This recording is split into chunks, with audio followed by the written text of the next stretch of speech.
कहानी की शुरुआत में हमें साइबेरिया की एक जेल दिखाई जाती है जहां बहुत सारे जर्मन फौजियों को कड़कड़ाती ठंड में लाइन में खड़ा किया गया था। दरअसल जब वर्ल्ड वॉर 2 खत्म हुआ तो रूस ने ढेर सारे जर्मन फौजियों को बंदी बना लिया था। उन्हें कोयले की खदानों में दिन रात भारी काम करवाया जाता था। यूं तो इस जेल की सुरक्षा कुछ खास टाइट नहीं थी, लेकिन फिर भी कोई भी कैदी भागने की हिम्मत नहीं जुटा पाता था, क्योंकि इस जेल के चारों तरफ सिर्फ जमा देने वाली बर्फ ही बर्फ थी। ये जेल किसी भी इंसानी गाँव से पूरे 18,000 किलोमीटर दूर थी। अगर कोई भाग भी जाता तो साइबेरिया की कड़ाके की ठंड उसे जिंदा नहीं छोड़ती थी। जेल बर्फ के इस विशाल मैदान के बीचों बीच बनी थी, इसलिए भागने का ख्याल भी किसी के दिमाग में नहीं आता था। लेकिन इन बंदियों में एक शख्स ऐसा भी था जिसका दिमाग बहुत तेज चलता था। वो अपनी बीवी और बेटी से मिलने को बेताब था। उसका नाम था ह्यूबर्ट ब्रिंकफोर्थ। उसे इस जेल में 25 साल की सजा सुनाई गई थी और वो नहीं चाहता था कि उसकी जिंदगी का आधा हिस्सा यहीं कट कर रह जाए। इसलिए ह्यूबर्ट किसी भी हाल में इस जेल से फरार होना चाहता था। किस्मत से एक दिन उसे ये मौका मिल ही गया। वो एक कोयले की मालगाड़ी में छुपकर किसी तरह इस जेल से निकल भागा। बाहर निकला तो खुले आसमान में तारों को देखकर उसकी खुशी का ठिकाना नहीं रहा, मगर उसे नहीं पता था कि उसकी ये खुशी ज्यादा देर की नहीं थी। थोड़ी ही दूर जाने के बाद मालगाड़ी अचानक रुक गई। ह्यूबर्ट ने बाहर झांका तो उसने देखा कि एक रूसी सैनिक बंदूक ताने उसके सामने खड़ा था। बदकिस्मती से वो पकड़ा गया। जेल से भागने की सजा में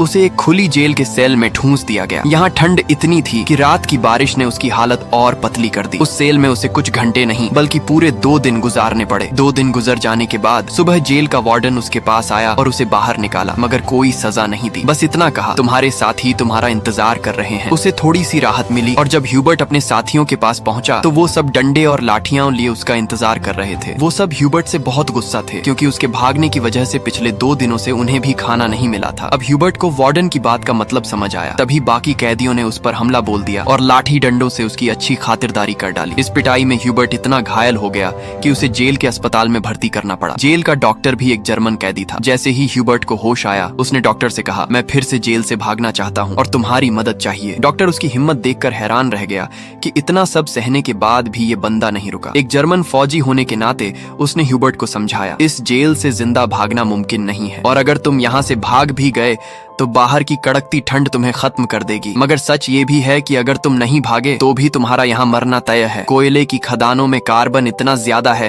कि वो हवा के साथ तुम्हारे शरीर में घुस चुका है और कैंसर जैसी खतरनाक बीमारियां तुम्हें हो सकती हैं। इसलिए डॉक्टर ने कहा, तुम्हें एक आखिरी बार भागने की कोशिश जरूर करनी चाहिए। फिर उसने अपने सारे गर्म कपड़े, बर्फीले जूते और जरूरी सामान ह्यूबर्ट को दे दिया। साथ ही बताया कि उसे रेलवे लाइन के पास खाना छुपा हुआ मिल जाएगा। इतना ही नहीं, उसने ह्यूबर्ट को एक बंदूक भी दी ताकि वो अपनी हिफाजत कर सके। दरअसल डॉक्टर ने ही ये सब खाना, बंदूक, गर्म कपड़े आदि जमा किए थे, क्योंकि वो खुद भी इस नरक से भागना चाहता था। मगर हाल ही में उसे पता चला था कि उसे कैंसर है और उसके पास 1 महीने से ज्यादा वक्त नहीं बचा है। इसलिए उसने ह्यूबर्ट की मदद करने की सोची। उसने ह्यूबर्ट को एक लंच बॉक्स थमाया और कहा, अगर तुम जिंदा बच गए तो मेरी फैमिली तक ये लंच बॉक्स पहुंचा देना और कहना कि मैं अब इस दुनिया में नहीं हूँ। रात के अंधेरे में ह्यूबर्ट फिर से फरार हो गया। इस बार उसने मालगाड़ी की बजाय पैदल चलने का फैसला किया। वो रात भर चलता रहा और सुबह भी नहीं रुका, क्योंकि उसे डर था कि रूसी सैनिक उसे पकड़ न लें। सुबह जब वार्डन को खबर मिली कि ह्यूबर्ट फिर से भाग निकला है तो वो सीधा डॉक्टर के पास पहुंचा। मगर तब तक डॉक्टर अपनी जान ले चुका था, क्योंकि उसे पता था कि ह्यूबर्ट के भागने की खबर सुनकर वार्डन उसे बहुत तड़पाएगा। इसके बाद वार्डन ने कई रूसी सैनिकों को ह्यूबर्ट की खोज में भेजा और उसे जिंदा पकड़ने का हुक्म दिया। मगर कई दिनों की तलाश के बाद भी ह्यूबर्ट का कोई सुराग नहीं मिला। उसकी किस्मत अच्छी थी कि बर्फबारी की वजह से उसके पैरों के निशान मिटते जा रहे थे, जिससे उसे ढूंढना और मुश्किल हो गया। सबको लगने लगा कि ह्यूबर्ट इस ठंड में मर चुका होगा, लेकिन वार्डन हार मानने को तैयार नहीं था। वो जानता था कि ह्यूबर्ट बहुत मजबूत है और आसानी से टूटेगा नहीं, इसलिए उसने खोज जारी रखने का आदेश दिया। उधर ह्यूबर्ट पूरे जोश के साथ बर्फीले तूफान को चीरता हुआ आगे बढ़ रहा था। जेल से भागे 9 दिन बाद उसे कुत्तों के भौंकने की आवाज सुनाई दी। उसने पीछे देखा तो एक स्लेज उसकी तरफ आ रही थी। वो भागने की सोच ही रहा था कि स्लेज उसके पास से गुजर गई। तभी उसकी आंख खुली और उसे पता चला कि ये सब सपना था। दरअसल वो 9 दिनों से पैदल चल रहा था और उसका खाना खत्म हो चुका था। भूख और थकान ने उसे तोड़ दिया था, मगर वो रुका नहीं और जैसे तैसे आगे बढ़ता रहा। कुछ दिन बाद उसका शरीर भी साथ छोड़ने लगा और वो भूख से बेहोश हो गया। कुछ घंटों बाद जब होश आया तो उसे एक अजीब सी आवाज सुनाई दी। उसने देखा कि एक सील थी। ये देखकर उसकी आंखें चमक उठी। उसने फौरन बंदूक निकाली और निशाना लगाने की कोशिश की, मगर कमजोरी की वजह से निशाना चूक गया और सील भागने लगी। ह्यूबर्ट, जिसे कई दिनों बाद जिंदा रहने की उम्मीद मिली थी, वो ये मौका नहीं गंवाना चाहता था। वो सील के पीछे दौड़ा, मगर दौड़ते वक्त बर्फ टूट गई और वो पानी में गिर गया। इससे उसके पैर में चोट लग गई। फिर भी उसने हिम्मत नहीं हारी और सील का पीछा किया। जैसे ही वो गोली चलाने वाला था, सील एक चट्टान के पीछे छुप गई। ह्यूबर्ट और आगे बढ़ा, सील को फिर से देखा और आखिरी गोली चलाई। किस्मत से गोली सील को लगी। ये देखकर ह्यूबर्ट खुशी से उछल पड़ा, क्योंकि अब उसे सफर में खाने की फिक्र नहीं थी। कई दिनों बाद उसने पेट भरकर खाना खाया, थोड़ा सुस्ताया और फिर सफर शुरू कर दिया। इस लंबे सफर में ह्यूबर्ट बिल्कुल अकेला था। चारों तरफ बर्फ के सिवा कुछ नहीं था। ऐसे माहौल में उसका दिमाग खराब हो सकता था। इसीलिए वो खुद से बातें करता, अच्छी अच्छी बातें सोचकर खुद को हौसला देता। साथ ही वो हमेशा कंपास देखता, ताकि बर्फीली वादी में रास्ता न भटक जाए। दिन बीतते गए और 2 महीने लगातार चलने के बाद उसे बर्फीले मैदान में एक छोटा सा पेड़ दिखा। उस पेड़ को देखकर वो इतना खुश हुआ जैसे उसे कोई खजाना मिल गया हो। वो दौड़कर उस पेड़ को गले लगा लेता है। दरअसल ये पेड़ इस बात का सबूत था कि 2 महीने चलने के बाद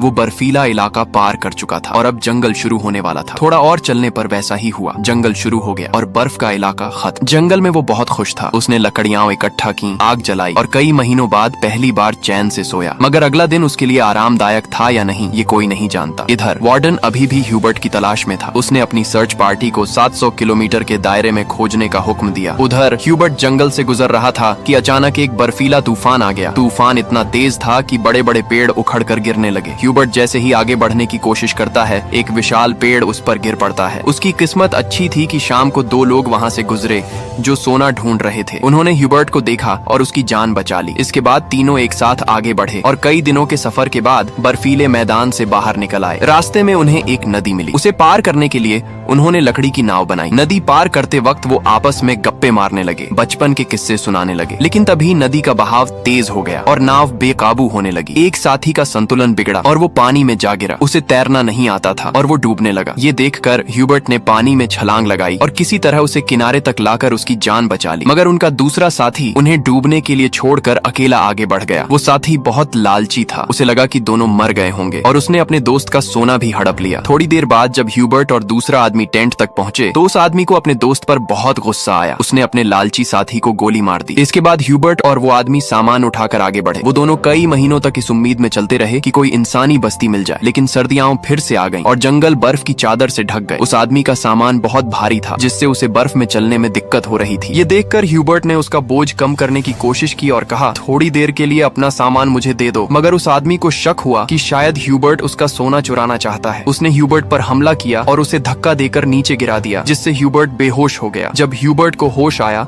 तो उसने देखा कि भेड़ियों का एक झुंड उसकी ओर आ रहा था। अपनी जान बचाने के लिए वो एक पेड़ पर चढ़ने लगा, लेकिन चढ़ते वक्त एक भेड़िया उसका पैर पकड़ लेता है। पेड़ कमजोर था और बीच से टूट गया, जिससे ह्यूबर्ट नीचे गिर पड़ा। उसे लगा कि अब उसकी मौत पक्की है। तभी गोली चलने की आवाज आई। ह्यूबर्ट ने आंखें खोली तो देखा कि कुछ भेड़िए मर चुके थे और बाकी भाग गए थे। दरअसल इलाके के शिकारियों ने उसकी जान बचाई थी। वो उसे अपने गांव ले गए, जहां लोगों ने उसका इलाज किया। सालों की मेहनत के बाद ह्यूबर्ट आखिरकार एक इंसानी बस्ती तक पहुंच गया था। लोगों को देखकर वो बहुत खुश हुआ। कई दिन तक वो गांव में रुका और लोगों ने उसकी खूब खातिरदारी की। एक दिन गांव में एक चिट्ठी आई जो वार्डन की थी। उसमें लिखा था कि एक जर्मन सैनिक उनकी जेल से फरार हो गया है और अगर किसी ने उसे पनाह दी तो वो गद्दार कहलाएगा। मजबूरी में ह्यूबर्ट को गांव छोड़ना पड़ा, वरना वार्डन गांव वालों को भी सजा देता। जाने से पहले गांव वालों ने उसे खाने पीने का सामान और एक शिकारी कुत्ता दिया। अब इस लंबे सफर में ह्यूबर्ट का एक साथी बन गया था, जिससे उसे अकेलापन नहीं महसूस हो रहा था। वो दोनों कई दिन चलते रहे। रास्ते में एक लकड़ी की फैक्ट्री दिखी और कुत्ता खाने की तलाश में वहां दौड़ गया। ह्यूबर्ट अपने कुत्ते को बचाने के लिए फैक्ट्री में गया। वहां के मजदूरों ने उसे पहचान लिया और मालिक के पास ले गए। ह्यूबर्ट ने मालिक को अपनी पूरी कहानी सुनाई, जिससे सबको उस पर तरस आया। उन्होंने उसे खाना खिलाया और जर्मनी जाने वाली ट्रेन में बिठा दिया। ह्यूबर्ट खुश था कि वो जल्द घर पहुंच जाएगा, मगर उसे नहीं पता था कि फैक्ट्री के मालिक ने वार्डन को उसकी खबर दे दी थी। वार्डन अपने सैनिकों के साथ स्टेशन पर उसका इंतजार कर रहा था, लेकिन स्टेशन पहुंचने से पहले ह्यूबर्ट ने दूर से रूसी सैनिकों को देख लिया और मौका पाकर ट्रेन से कूदकर भाग निकला। मगर रूसी सैनिकों ने उसे देख लिया और पीछा करने लगे। ह्यूबर्ट ने जल्दी से पटरियां पार की, लेकिन अचानक वार्डन सामने आ गया। ये देखकर ह्यूबर्ट का दिल डूब गया, क्योंकि उसे लगा कि उसकी सालों की मेहनत बेकार हो गई। लेकिन तभी उसके कुत्ते ने वार्डन पर हमला कर दिया और उसे काट लिया। इससे ह्यूबर्ट को फिर से भागने का मौका मिल गया। वो पूरी ताकत से भागा, लेकिन तभी गोली चलने की आवाज आई। पीछे मुड़कर देखा तो उसका कुत्ता मर चुका था। ये देखकर उसे बहुत दुख हुआ, लेकिन वो रुका नहीं और पूरी ताकत से आगे बढ़ता रहा। फिर वो एक पुल पर चढ़ा और नीचे से गुजर रही ट्रेन पर कूदकर भाग निकला। इस तरह वो एक बार फिर वार्डन के चंगुल से बच गया। दिन बीतते गए और ह्यूबर्ट धीरे धीरे अपने सफर में आगे बढ़ता रहा। देखते ही देखते 1922 आ गया। जेल से भागे